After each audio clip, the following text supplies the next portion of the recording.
Hi, third graders. Again, we are going to read some more of our Charlie and the Chocolate Factory book day. And we're going to find out about the Indian prince and learn some more about the mysterious Mr. Willy Wonka. Today, I once again have William joining me. You might see him move around.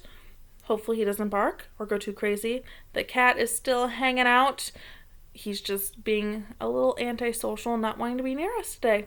I'll get him into one of these videos soon, though. So we're going to read chapters 3 and 4 today. I hope you enjoy it and are still enjoying it. So get comfortable, maybe snuggle with your pet or a stuffed animal, and let's get reading. Chapter 3, Mr. Wonka and the Indian Prince. Prince Pondicherry wrote a letter to Mr. Willy Wonka, said Grandpa Joe, and asked him to come all the way out to India and build him a colossal palace entirely out of chocolate. Did Mr. Wonka do it, Grandpa? He did indeed, and what a palace it was! It had 100 rooms, and everything was made out of either dark or light chocolate. I have a dog hair. The bricks were chocolate, and the cement holding them together were chocolate, and the windows were chocolate, and all the walls and ceilings were made out of chocolate. So were the carpets and the pictures and the furniture and the beds, and when you turned on the taps in the bathroom, hot chocolate came pouring out. So when they turned on the faucets, so the sinks, hot chocolate would come out instead of water. Like, would you want your house to be made completely out of chocolate? The couch, your bed, everything? Or would you rather have a normal house with a cushiony bed? So think about that yourself. When it was all finished, Mr. Wonka said to Prince Pondicherry, I warn you, though, it won't last very long, so you better start eating it right away.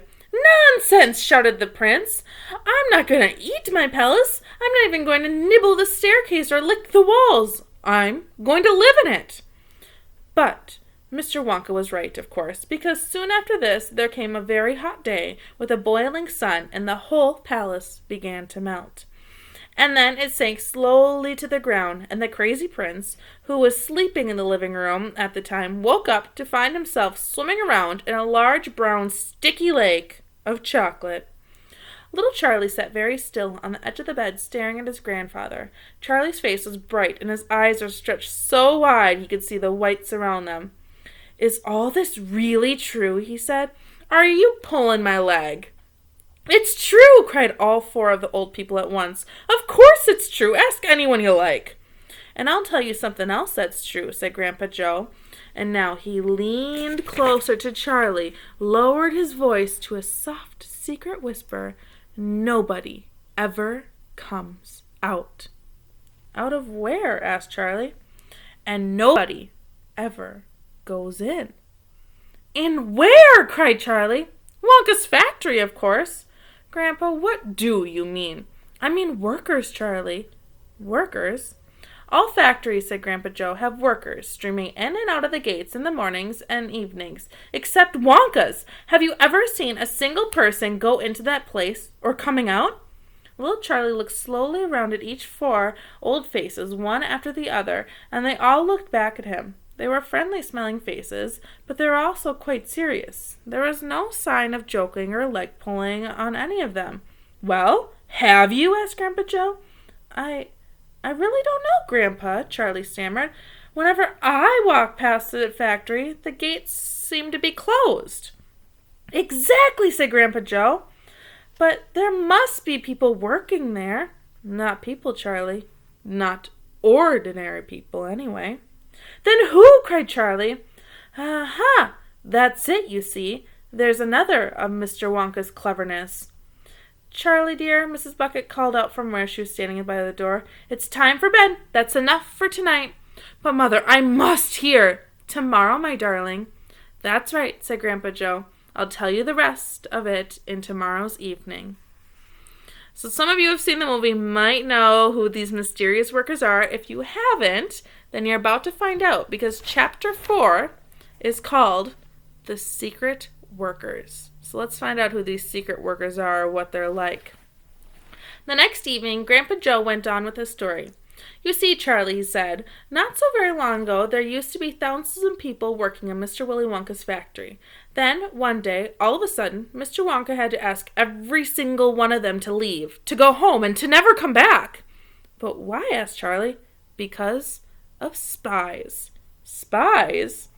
Yes, all the other chocolate makers, you see, had begun to grow jealous of the wonderful candies that Mr. Wonka was making, and they started sending in spies to steal his secret recipes. The spies took jobs in the Wonka factory, pretending that they were ordinary workers, and while they were there, each one of them found out exactly how a certain something special was made. "And did they go back to their own factories and tell?" asked Charlie.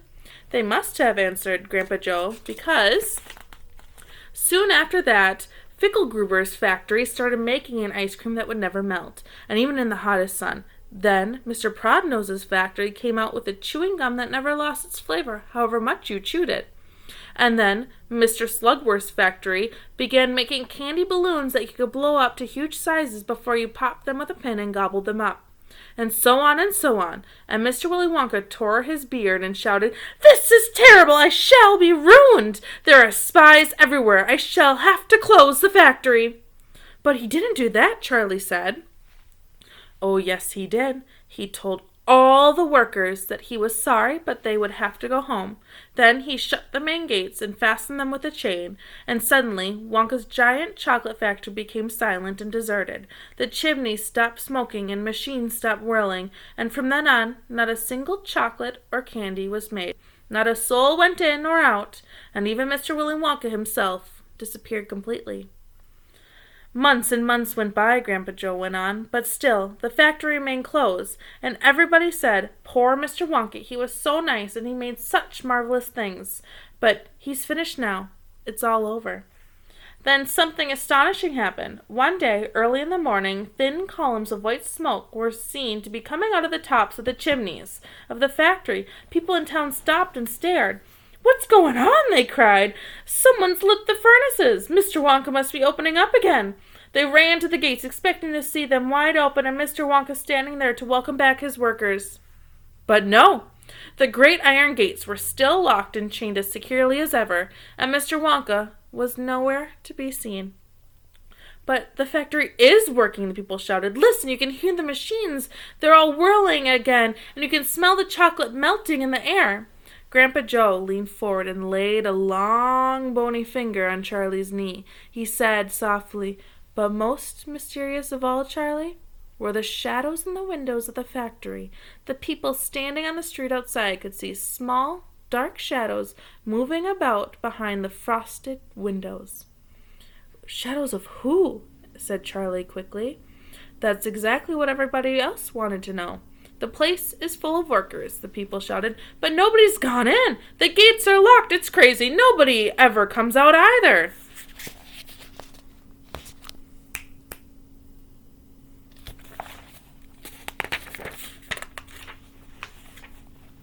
"But there was no question at all," said Grandpa Joe, "that the factory was running, and it's gone on running ever since for these last 10 years. What's more, the chocolates and candies it's been turning out have become more fantastic and delicious all the time.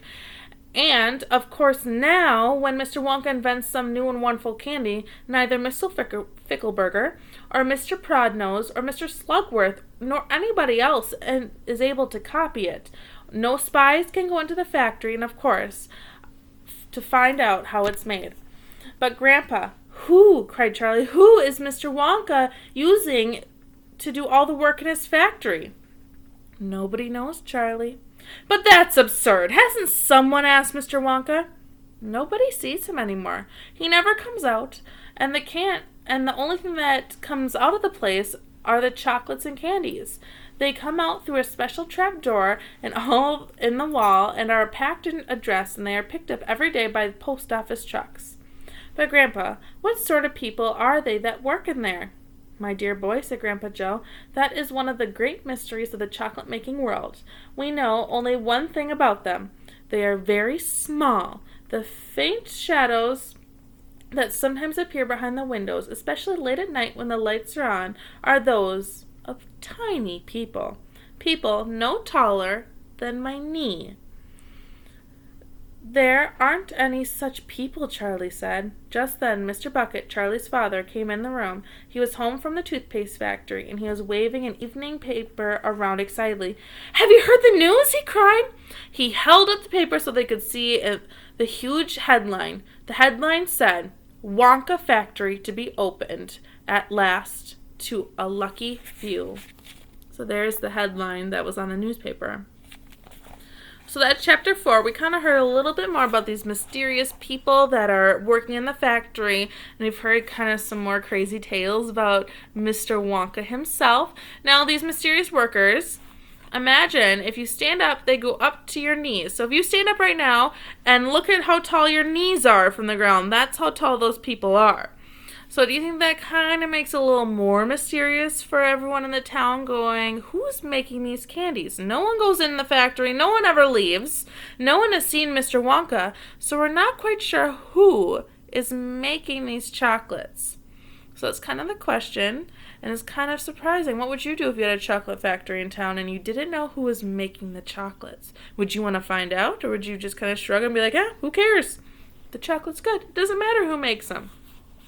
So, there's going to be another question sheet just like we did for 1 and 2. This one's going to be for chapters 3 and 4, which we just listened to. I will be posting that video up soon to help you with answering the questions, and do your best. Don't worry about spelling. Spelling does not matter. If you want to ask someone at home to help you with that, go for it. If you need any help, you can call in to my Google Hangout or email me. Call my classroom if I'm there to get a hold of me. I hope all of your schoolwork's going well and you're doing your best, and I hope to see you all soon. Bye.